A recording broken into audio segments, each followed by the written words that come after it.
Welcome back to another episode of Author Interviews with Jazz and Prose. I'm your host, Sai. Today we're here with the lovely Kiddada Grey. She's here to talk about her book, Miss Polite's Stained Heart. Miss Grey, how are you doing today or tonight? Well, thank you. How are you today? I'm well. So, okay, so we're here to talk about your book. So let's look at the cover. Y'all know I love to start with covers because I do think that they are important. So how did you come up with the cover for Miss Polite's Stained Heart? Well, most importantly, the cover had to reflect me, and I wanted it to reflect Black women. So it was a little bit of a tussle with the team around the hair, because that little pom-pom in the back of the head, I didn't like it too much. Okay. And we have all seen those type of pom-poms, if you know what I'm saying. Yes, I'm just we keep it real over here. And so, but I wanted her to not look like me, but just kind of look like me. But I wanted women, especially Black women, to see me and them in that cover, right? And then the other thing that you'll notice is that there's a lot of musical notes. The reason for that is because I am a musician by training, and a lot of my poetry has musical definition in it. And so that's why it's done that way. I think I have a dress that's close to it, or I bought a dress that's close to that, but I'm usually in dresses if I'm out. Yeah. And so I think the cover kind of reflects me and other women, and just the notes of it all. Like, I just think that was really, it was well done, but it was negotiated. Yeah. Well, good. I think that is very important. First of all, it's a very beautiful cover. Thank Classic. You. Yes. And I do think it is important. So when you say, so let's reverse a little bit. So when you say that you had to negotiate it, are you self-published, traditionally published? Like, who are you negotiating with? So I had, well, one, I think it's always important to have a team around you of whatever that looks like, right? So I had my best friend, of course, on the team. I had the publisher on the team, as well as the person who did the designing of the cover. And I mean, it's not so long ago, but it's so long ago that I can't remember if I had sent a photo, right? I don't think I did, but I wanted it to look like me. And so if you were an author and you're like, okay, you have a vision, right? Your vision also has to attract the masses of people that you're trying to get them to buy your book, right? So, and covers are important, just as much as your title is important. And so it's that dance, and we have to be humble enough, I think, to go, okay, I can concede here, I can concede there, because sometimes we don't know. We don't know what we don't know, especially if other people know the marketing world of books a lot better than we do. Because when you're looking at who do you want to pick this up, right? They should see a semblance of themselves if there's going to be some type of photo or something on the front. And this is a creative book, right? So we had a lot of creative license. It's not like a business book where you got to sit in the front. You know what I'm saying? Like, you're all pulled up. So yeah. Okay, I love that. And I do think that is important. I think a lot of people who start out with like self-publishing and stuff like that, it is good, like you said, to have a team.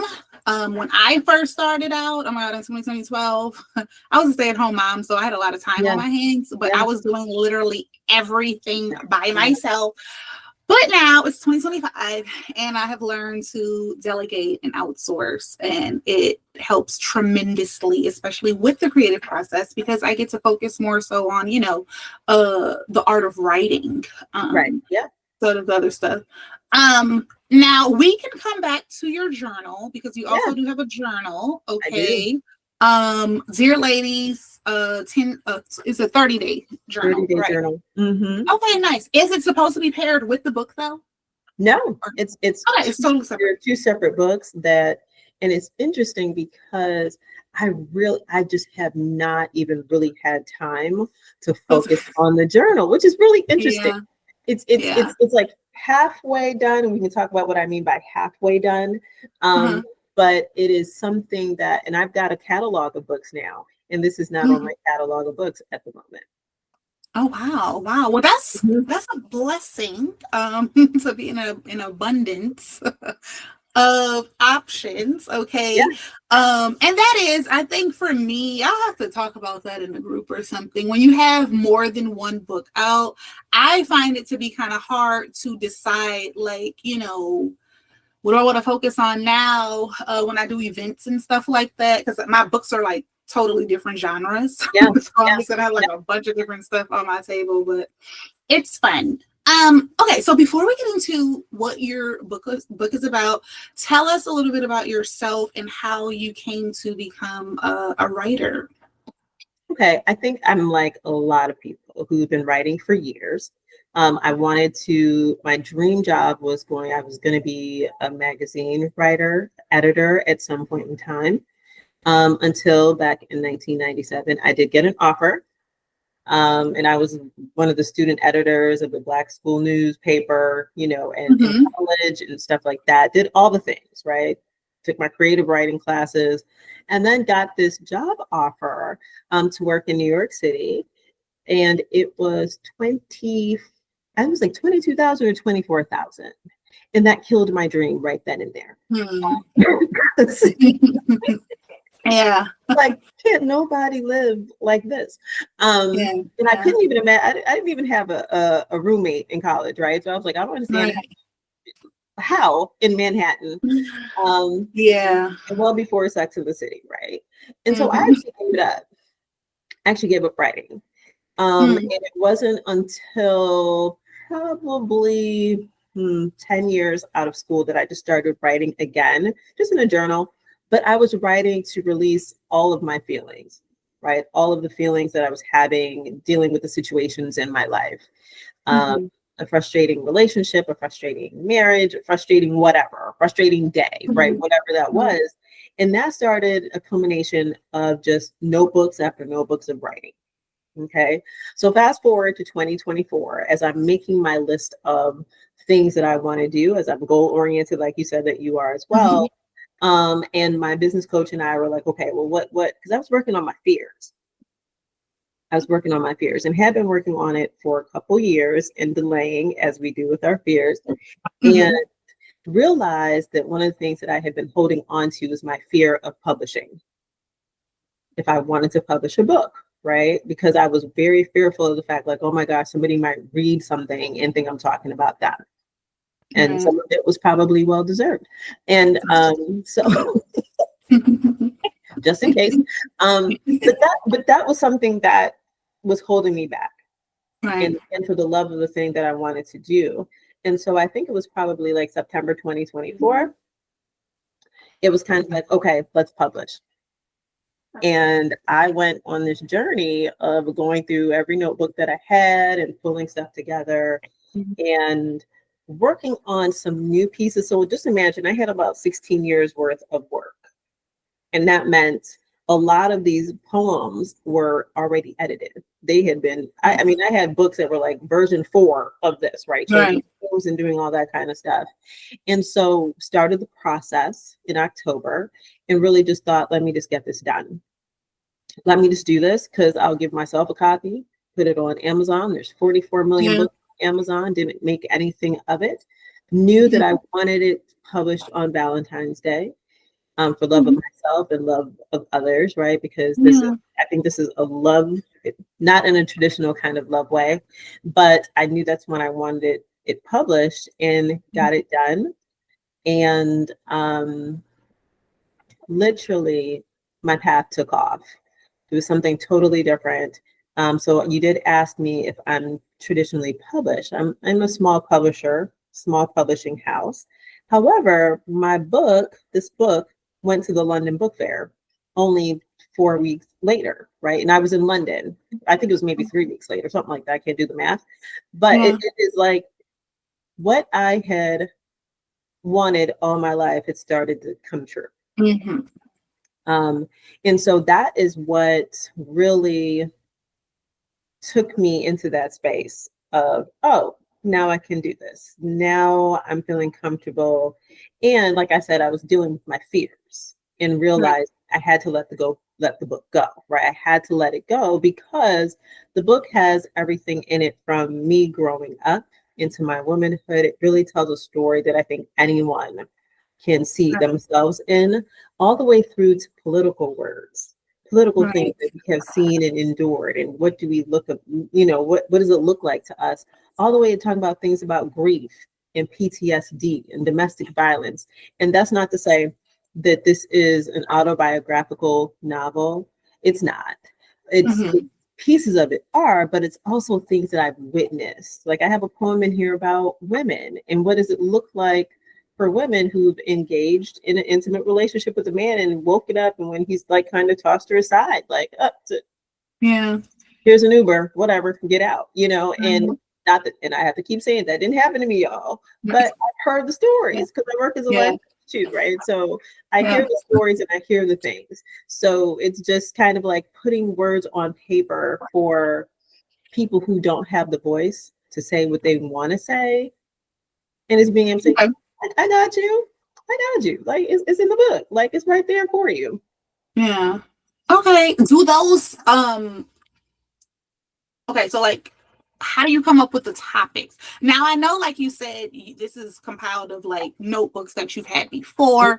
So when like you were writing about the things that didn't happen to you, was it just like that's interesting, or you were like kind of just like intrigued by what you heard or saw and you were like, let me put my take on this experience when you were writing? It's a combination of both, of all kinds of things, right? So some is a personal experience, like me, when I say like me growing into my womanhood and trying to that inner child, right? I have a poem that deals with that. But then I also have a poem about, I don't know if you recall when the movie with Nat Turner came out years ago, there was the historical movie about Nat Turner and told his story and that slave rebellion. And I walked out of the theater, got in the car and pulled my pen out and wrote that in that moment. So sometimes it's triggered by life events. It's triggered by things that I've heard. It's triggered by things that I've seen. I write, like I have a poem in there about Ahmaud Arbery. Because what is it like for us to really live that way? Look like, right? Or another poem that I just wrote because I have children. A lot of people I know have children. And this idea of sending a little Black boy to, and I would say little because they're all little kids to me, but out, you know how we send children out to go knock on doors and sell stuff? And I'm like, we need to stop that practice because it's not safe anymore. It's unsafe. And we had too many, and I think it was because in my town, we had an incident that came really close to a young boy dying. And all he was doing was selling candy bars for the football team. And I was like, really? Like, we're still doing that? Like, you know better, right? It comes down to, I always tell people, I have to have an emotional trigger for me to write. Like, I can't be tired. I'm not going to sit here and no, it doesn't work that way for me. Any shout out to anybody who gets it creatively like that. It doesn't happen for me that way. I get it. And I had that conversation. Oh my God, my brain, guys. I can't remember who it was. It was recently though. And we talked about, the people who can sit down, they're disciplined and they can write. They like, 3 hours a day. For me, it's like divine intervention. Like just, it comes to me, I'm motivated, then I can write. So let's get into specifically what Miss Polite Stained Heart is about for the readers and listeners out there who are interested in picking up a copy. Okay. So the book is about, it's a lot. We call it a poetic novel. And the reason for that is because it really is taking anyone through a journey of life in all facets of our life, right? Whether it's personal issues, whether it's relationship issues. And when I say personal, I mean the one-on-one intimate with ourselves, right? Relationship issues, things that occur to us in life that we don't talk about, like grief, like death, domestic violence or PTSD from trauma, and as well as those things in life that I live in the social justice space, right? I'm a political consultant, and the things I always say that that's the world where things happen to people more than they realize. And then when they react, they don't know where to talk about that energy. And so this is where, so I call it a poetic novel because of that reason, because it's really letting the reader travel through so many instances of identities and feelings, emotions, that we all carry with us that we don't necessarily speak about. And I'm really clear about this being a voice for the voiceless. Because I think a lot of us just really hide our voice for a multitude of reasons. Yeah. And that can be a safety issue. It can be the fact that, you know, I don't want to lose my job. I can't say certain things, right? But I can because I'm not tied to anybody, right? I work for myself. So y'all gonna hear it over here. But that's why it's written and put together the way it is, because I want people to see that they can find themselves in it. And I have been very humbled by, I've never heard anyone who's read the book and the poem that they like the most is really interesting to me, because it really reflects either where they are in life or who they are as a person. I could see that. I can see that. I think that's, you know, they say, a lot of people say, well, we write for ourselves first and then we write for other people. And I can see that. And, you know, we're all humans at the end of the day. And when we're reading, we're interpreting. You know, today in class, when I was teaching, I was telling the kids, guys, words on the paper, until we give it meaning, they're just symbols. That's right. We haven't given it meaning yet. So I think, you know, with you saying that, you know, when they read your book, they're either in that moment, experience it now, or, you know, they have, that's important. And I think that's why it's important for everyone to, if you have a story within, you should tell it, because you never know who's going to relate to it. And like you said, having a voice for those who, for whatever reason, can't, you know, speak out. Yeah. So do you have a part of the book where you felt like it was pretty challenging to write, whether that be like structure wise, because it's poetry. Is all of it poetry, or is it some of it like prose? Some of it's are like it's written in prose. Some of it's written in prose. You know, it wasn't. It wasn't like that. But I can tell you though that there is a mistake in the book. And when I caught it, now it's printed, right? And you're like, well, I don't know what to do. Yeah. But then I realized it flows. It works. Right. It works together. Right. And I think that was more of the challenge for me. Like when I caught it, I was like, oh my gosh, like what in the world happened? It took me a minute to be able to, I was like, what did my publisher do? But it was, you know, it was a simple mistake, but it's necessary. It was necessary. And actually these two poems that were blended, the first part of the poem, I was actually commissioned to write it. From an organization, and it was too honest for them. I'm not going to say the organization, but it was too honest for them. And I ended up adapting it to soften the language a little bit. And then the poem, right after they got attached, really spoke to kind of like, what can you do next? What can you do next? Right.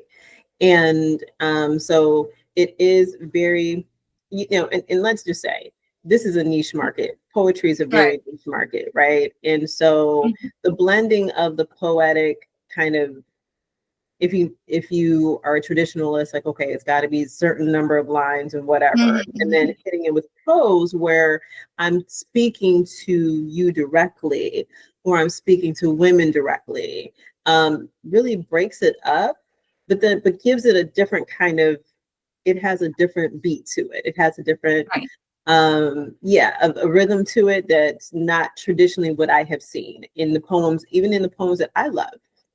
Right. Right. Well, I think that's very creative, and I think that's the beauty of art once again. Yeah. And I'm a reading teacher, so I, deal with this all day. Yeah, eighth Okay. grade. And Yes, bless you. yeah, and I really, for me, everything is just aligned, because I'm dealing with reading and writing at work. Then I come here, I do this, I write myself. And I just find it so interesting, especially with poetry, because I know, like you said, your process and how you came up with that, it's different from your favorites and all this kind of stuff. Do you have a process when it comes to writing your poetry? Because I know, like you said, some people are very specific. For example, if they're doing a haiku, or they just, do you follow structure, or do you just write from the heart, what flows? I write from what flows, and I don't write structure wise. And I can honestly say that I have forgotten all the structures, right? Whatever I was taught in school, I have forgotten it, right? Because I'm feeling like a new writer again, right? So, and I write in a way that the way sometimes my mind works. So I wasn't really concerned about, okay, does that sound like a run-on sentence? Does that sound like a this? And because I felt like that would be inauthentic, because it's like, all right, well, if this is how it came through my mind, that's exactly how you're gonna get it. If you get if you got the 3 dots behind it, it's not a mistake. It's literally because the mind I went, right. That's what you got, right? And so I can't. It's interesting because in London, I met a guy who said he wrote haikus, and it was like 7,000 haikus or something that was based on the crossword puzzles. And I was looking at him like, okay, not my genre, right? I was like, oh, yeah. I'm gonna be supportive. But listen, you got picked up. I ain't mad. So there's a world out there for it. But I just feel like I'm not someone, when it comes to writing the poetry, right? I'm not someone, I can write a line today and I stick it on my wall. So I've got a lot of Post-it notes on my walls. And sometimes what I do is I'm literally moving lines together from the Post-it note and building poems, because they all kind of come together and at some point in time. At some point in time. Yeah, so that's my creative process. Now, other style of books that I've written. Yeah. I say it all the time, guys. Writing is easy for everyone except for writers. Okay, that's right. It's very, that's a good way to say it. That's a good way to say it. Yeah. So I know, once again, like you said, this book specifically, you said it's a collection of notebook, from your notebooks and stuff. Right. Now, with that process, with the sticky notes, do you typically have a time frame? How long will you go to let divine intervention do its thing before you're like, okay, let me put this together? Or do you not do that? I don't. Okay. So that's interesting because someone asked me if I'm writing another poetry book. And I said, well, I've written some poems. That's it. Yeah. That's all I have. That's all I have at the moment. Because, and that's because I've moved on to writing other things. Yeah. So because my publisher asked me for certain things. And so I've written since March, I've written 2 other books. And so that is, I struggle because I'm grateful that he asked for those books, right? Because I would probably be over here like, well, I got some other stuff to do. Writing wouldn't be on the chalkboard of my life at the moment. I wouldn't be worried about writing. I would just let it come when it comes.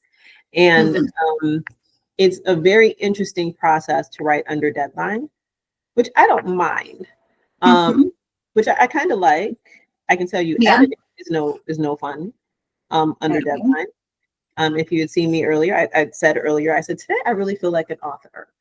Because I had 2 manuscripts that we've been going back and forth about. And I was like, what in the world happened? What did the editor do? Right? Like I said, finally, you know what? We have to have a meeting because I can't do this because there's missing stuff. I don't know what happened. And so, but today was that feeling for the first time, like, oh, this is what people do when they do it 100%.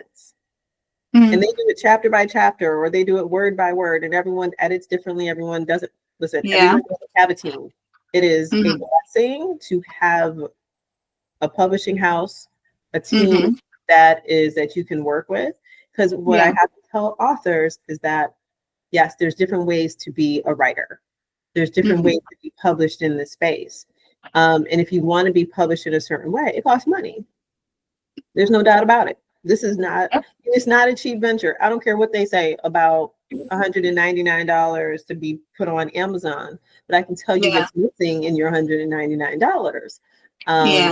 Yeah, I can tell people what's missing. So and listen, there's 44 million and counting books on Amazon. Right. And people are always upset. Like, I don't know why I can't find my own book, because there's 44 million books on Amazon. You know, so there's more to it than just that. And, you know, and you always have to define what type of writer you want to be. Yeah. Yeah. It's a business. Now writing, I think, you know, people have to be clear when they decide to write a book. Am I doing this as a passion project, or am I doing this as a business? Because it's 2 separate processes. Yeah. And writing the book is, for me, I'm not gonna lie, for me, that is, because some people say like writing the book is the easy part, but no, for me, writing the book is the hard part. But I'm really good at marketing and social media and websites and that kind of thing. It just comes to me. But that is a whole separate skill that I need people to know. So like, once you writing the book is one thing, but the business side is completely different. And I think a lot of people do, you know, with self-publishing, like you said, you get what you pay for. So if you're gonna just put the $199, and with Amazon, the book is there, but if you're not marketing it, selling, you know, doing all that kind of stuff, you might not sell that much, you know, so it really takes effort into doing that. So when it comes to people who, like you said, there's people who you have to get over your fears, right, of putting the book out there. So what advice would you give to people who are contemplating, gosh, I really want to put this out there, you know, self-doubt is creeping in. They don't know if they want to put it out there and open up and be vulnerable, especially with poetry. I always say, people, you guys that write poems, it's for me, I feel like it comes from a very vulnerable place. You know, it's a lot of emotions being dealt with. So what advice would you give to someone who wants to put it out, but they're second guessing? So first, I want to say that if you're writing, and I don't care what it is that you're writing, obviously, if you're writing a business book, this doesn't apply. But if you are writing and you are re-traumatizing yourself from whatever experience that you've had, I'm going to need you to put the pen down. I'm just going to say that. And I'm serious, because I also work as a writing coach, and I have to stop people sometimes because it takes great skill to write from a place of trauma without re-traumatizing yourself. And so even the idea of being vulnerable, it comes from a space of, it's fear, but it's also the repercussions, right? Because that's what we need. That's what the vulnerability is really saying. We're looking at the repercussions of it. And then you have different options. You can release under a pen name, right? Or you can work through your vulnerability issues. And ways to do that have nothing to do with your book is practice your honesty level. Be very clear. Get more clarity in the things that you're doing, and knowing, and also looking. I would say you can look in the mirror of your friends and who you are with, who you surround yourself with, to see how vulnerable you can be. because the truth of the matter is vulnerability in writing. Truth of the matter is, this is how many people are going to read your stuff. Right. Let's be honest. It's true. Yeah. And it's probably not going to be your friends and family. I promise you. Right. Yeah, that's true. Them. So you're not even going to, don't worry about the stranger. Yeah. Right? Because whatever you put down, there's a stranger out there who felt the same way. And I think that's the beauty of writing. I know when I get caught up in books, I'm like, oh my gosh, like, wow, like, oh, I had that experience. Like, oh, or it's interesting to me, right? And so I think we, as human beings, and being in westernized societies, because not all cultures are like this, we are taught that we to hide behind who we really are, and that vulnerability, we've been taught it's always going to be weaponized. And so your text, the words that you put down on paper, you'll be surprised it can't be, I'm gonna say it can't be weaponized, because there's somebody who had the same exact experience. So you got to get past yourself. And that's, we're our biggest worst enemies. So okay, well that's good advice. Let's go into our trivia time. Okay, we do have a little trivia. So we're gonna have you, this is a Would You Rather author edition. Okay, all right. Okay. And so we're gonna have you pick a number from 1 through 4. Okay, so I'm gonna pick 3. Y'all know, I'm just gonna stare for a second. Because y'all are this is the number everyone picks. Did I change it? Because I said let me switch it up. Really? Nope, it's the same one. Okay, so would you rather only write at 3 a.m. or only with a typewriter? Oh, I'm going to have to say with a typewriter. Okay. I want to build the Lego typewriter so I can have a typewriter. Okay. Oh my gosh, that is, that would be that. Okay. Whoever out in the road. I need a typewriter. I love the sound of a typewriter. Really? Yeah, it is nostalgic for me. I had one. I love it. Yeah, I had one growing up.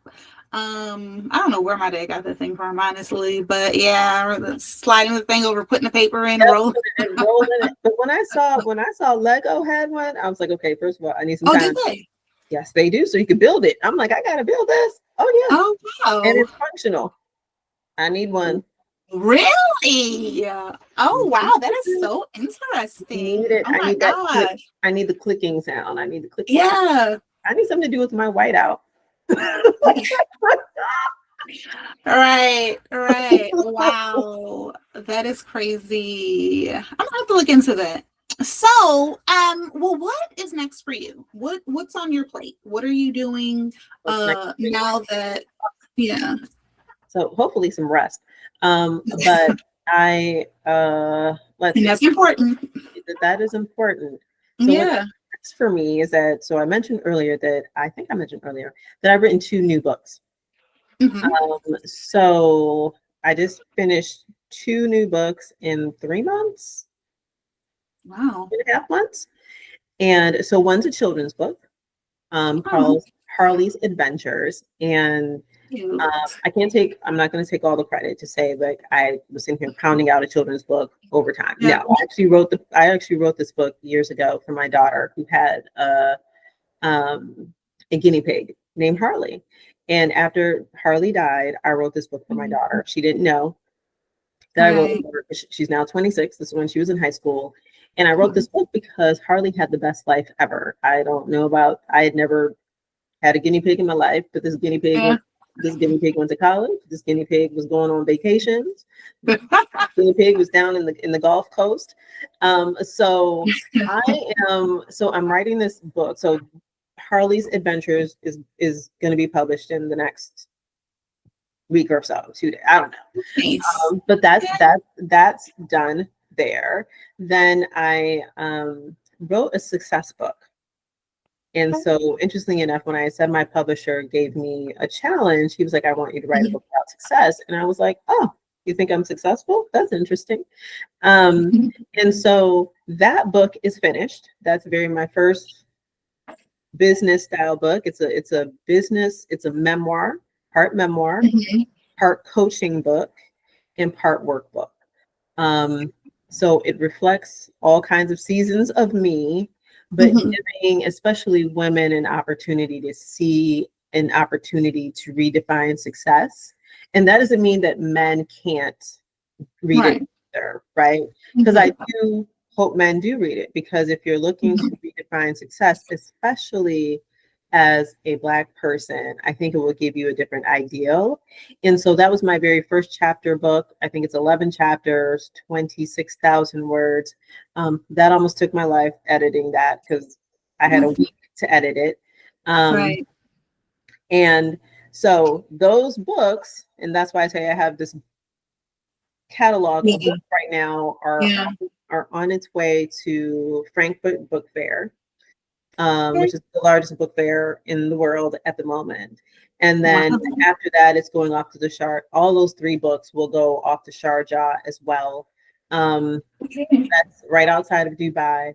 But so those are what's coming, right? Yes. I need to find some for my poetry book. Mhm.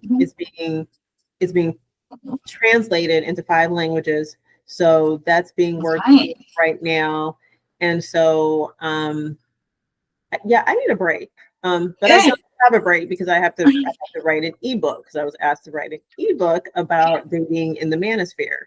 So I need to come up with 20 pages in probably 10 days. And so I'm in writing mode. And so this Yeah. Yeah. Yeah. very interesting. I already have future plans for other Mhm. books. I mean, before I was asked to write the book on success, I was writing a political thriller, Mm. because I am a political consultant. I work in across the country, but I live in Georgia, and I was like, let's spill Mhm. some tea. Let's see if I can Yeah. do Yeah.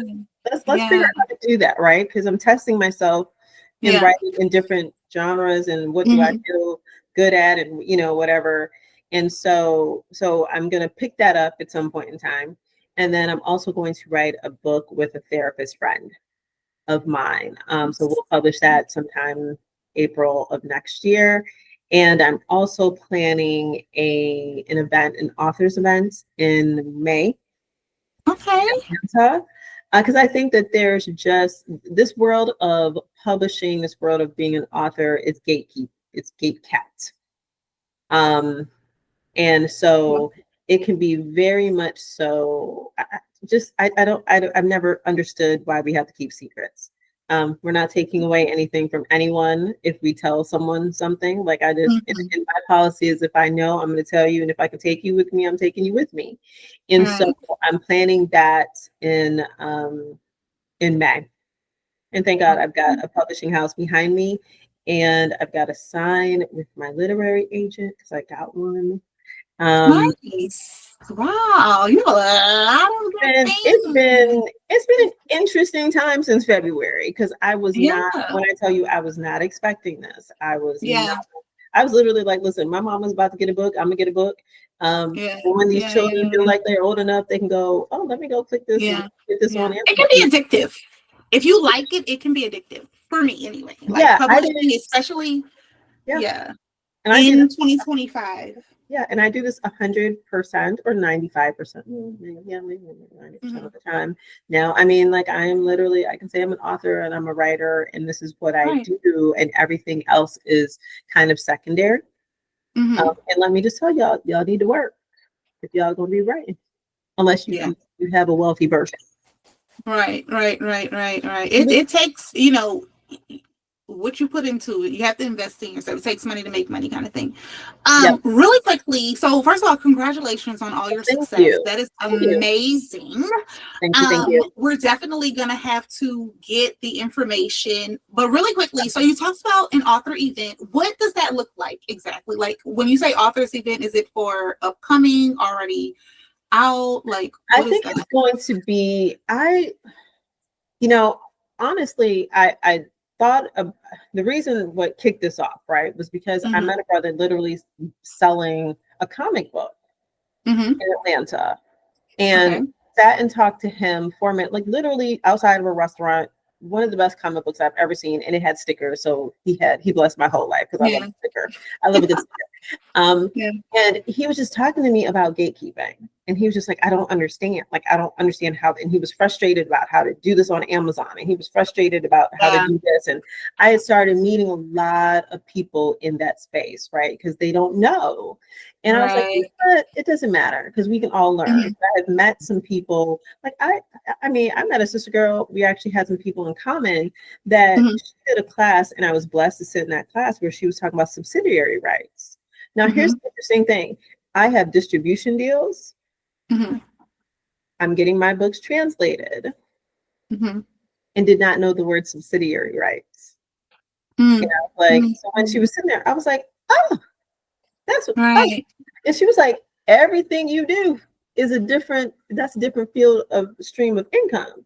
And so that's what I was like, oh, I'm just moving because I'm trusting my publishing company. You know, I'm like, okay, they're doing all these things, da da da da. And then I started putting it together. Like, oh, that's the word. That's the language. And so like, it's time to have this conversation. And I have some really great people that I know that they've also been to certain events, and they're like, why we gotta act like this? Like just because you publish a book. Yeah. Oh, you're not like like, come on now. So and that's what it's gonna be. It's gonna be if it's for intro people, come on for it. So I can teach you how to do that, because we're gonna have classes on that. And I don't want to do like go break off into a room. I want everyone to work together, because that's my training style. I want to talk about subsidiary rights. I want people to learn the language of this world. And thankfully, I have my publishing house. It's like, listen, Kiddada, you want to do it? Let's get it. And I'm grateful for that, because they've really pushed me, and they've also embraced me in a way that, because my marketing brain, my business brain is like, why aren't y'all doing this? Why aren't y'all doing this? Why aren't y'all doing this? Don't worry about it. You don't want to do it? I'll do it. So, and they're willing to support me. And even things like authors need to know how to get interviewed and how to do interviews. And I have seen some, and I'm like, all right, note to self, I'm gonna be teaching classes on this. But it's let me be quiet. But it's utilizing my background, right? And so I think I have the ability, because I work in politics, because I write scripts, because I put people in front of cameras, because I act like an Olivia Pope, right? I can go, okay, I can teach you all of these skills that you need to be really good at what this looks like. And the parts of it that I can't teach, I'm gonna bring somebody else in, because the marketing side of it, I'm like, huh? Right. Yeah, it could be a lot. I think that's amazing. It sounds like I need to get my ticket so I can be there. So when you said listen, you might end up teaching the class on marketing, because I have. Listen, let me know. don't ask me nothing, because we just got, me and my team right now just are like, Kiddada, you need an author page. And I'm like, why? My name is Kiddada. Listen, my name is not Lisa. Y'all can find me anywhere. So, but it's because I'm like, I don't need one more page to manage. Okay. I don't need one more thing. But it is very an interesting space to live in. It is. Well, definitely let me know. For the people who want to pick up your books, where can they find it? Of course, you can find it on Amazon, barnesandnobles.com, lulu.com. I think I am on 30 different platforms. Do not get me because I don't know what all 30 of them are. So I always tell people, if you're mad at Amazon, and there's people that are mad at Amazon, go buy it from Barnes and Nobles. Or you can get it off of Goodreads, but Goodreads is hooked up to Kindle. So, and there's and because I live in the political space, I know that there's people who are refusing to buy anything from Amazon. Right. So so I'm on 30 platforms. I'm on some platforms internationally that even every once in a while I find my own book and I'm like, who is this? I don't even know who this is. So that's it's not hard to find. Even if you just type in my name into Amazon, not hard to find. Mm-hmm. Correct. And we'll have the links in the description, guys, as well. So we thank you so much for stopping by. This has been amazing. You sound like a woman that a lot of people are going to want to follow. So I know you just said they told you need an author page, but how can they, what if they want to get in touch with you? Is there a way right now or no? So yeah, well, okay. First of all, y'all listen. My name is not Lisa. My name is Kiddada Asmara Grey, right? You can put me in Facebook for all us old people on Facebook. You can find me on Facebook, right? I am easily found. If y'all can't find me there, I don't know where else to say it, right? But I have a website, kiddada-asmara.com. I think that's my website. Find me there. Literally, you can find me from my podcast page. You can literally put my name in. Put in Conflict Whisperer, but you put my name in, I'm gonna pop up. My parents did a whole thing. So same, right? So there's well, Ms. Grey, we definitely thank you for stopping by, giving us a little bit of your time, letting us know about your work. Yes. And guys, we thank you so much for tuning in to this episode, and we will see you guys in the next one. Bye.